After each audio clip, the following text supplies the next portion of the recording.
परीक्षा। बनारस में एक बड़े धनवान सेठ रहते थे। वह विष्णु भगवान के परम भक्त थे और हमेशा सच बोला करते थे।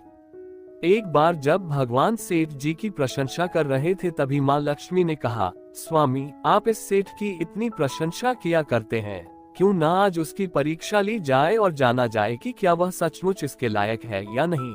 भगवान बोले, ठीक है, अभी सेठ गहरी निद्रा में है, आप उसके स्वप्न में जाएं और उसकी परीक्षा ले लें। अगले ही क्षण सेठ जी को एक स्वप्न आया।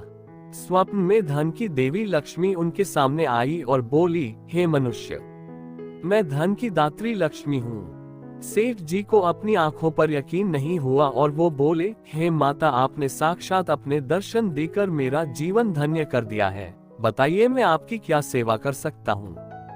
कुछ नहीं, मैं तो बस इतना बताने आई हूँ कि मेरा स्वभाव चंचल है और वर्षों से तुम्हारे भवन में निवास करते करते मैं ऊब चुकी हूँ और यहाँ से जा रही हूँ।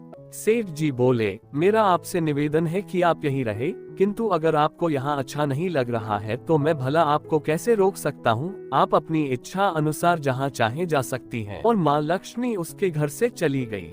थोड़ी देर बाद वे रूप बदलकर पुनः सेठ के स्वप्न में यश के रूप में आई और बोली, सेठ, मुझे पहचान रहे हो। सेठ, नहीं महोदय, आपको नहीं पहचाना। यश, मैं यश हूँ, मैं ही तेरी कीर्ति और प्रसिद्धि का कारण हूँ। लेकिन अब मैं तुम्हारे साथ नहीं रहना चाहता क्योंकि माँ लक्ष्मी यहाँ से चली गई है, अतः मेरा भी यहाँ कोई काम नहीं। सेठ, ठीक है, यदि आप भी जाना चाहते हैं तो वही सही। सेठ जी अभी भी स्वप्न में ही थे और उन्होंने देखा कि वह दरिद्र हो गए हैं और धीरे धीरे उनके सारे रिश्तेदार व मित्र भी उनसे दूर हो गए हैं। यहाँ तक कि जो लोग उनका गुणगान किया करते थे वो भी अब बुराई करने लगे हैं।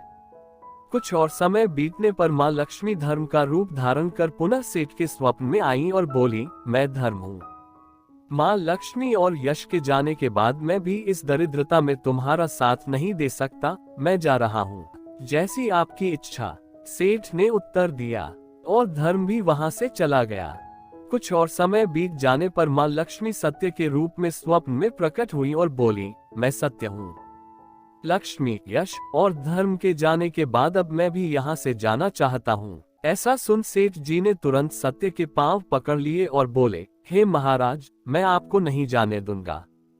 भले ही सब मेरा साथ छोड़ दें, मुझे त्याग दे, पर कृपया आप ऐसा मत करिए। सत्य के बिना मैं एक क्षण नहीं रह सकता। यदि आप चले जाएंगे तो मैं तत्काल ही अपने प्राण त्याग दूंगा। लेकिन तुमने बाकी तीनों को बड़ी आसानी से जाने दिया, उन्हें क्यों नहीं रोका? सत्य ने प्रश्न किया।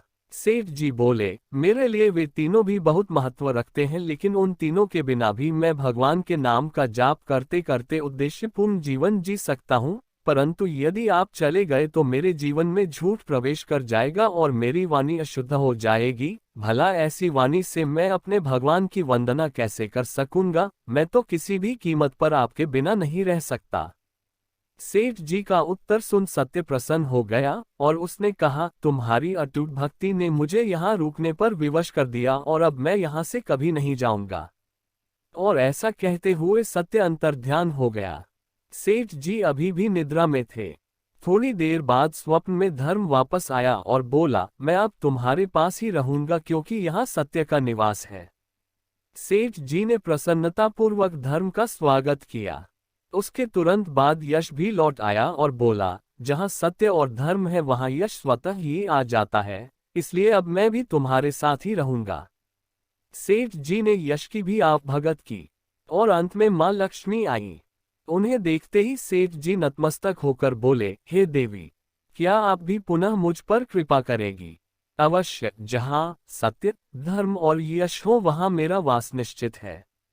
माँ लक्ष्मी ने उत्तर दिया। यह सुनते ही सेठ जी की नींद खुल गई। उन्हें यह सब स्वप्न लगा, पर वास्तविकता में वह एक कड़ी परीक्षा से उत्तीर्ण होकर निकले थे। मित्रों, हमें भी हमेशा याद रखना चाहिए कि जहाँ सत्य का निवास होता है वहाँ यश, धर्म और लक्ष्मी का निवास स्वतः ही हो जाता है।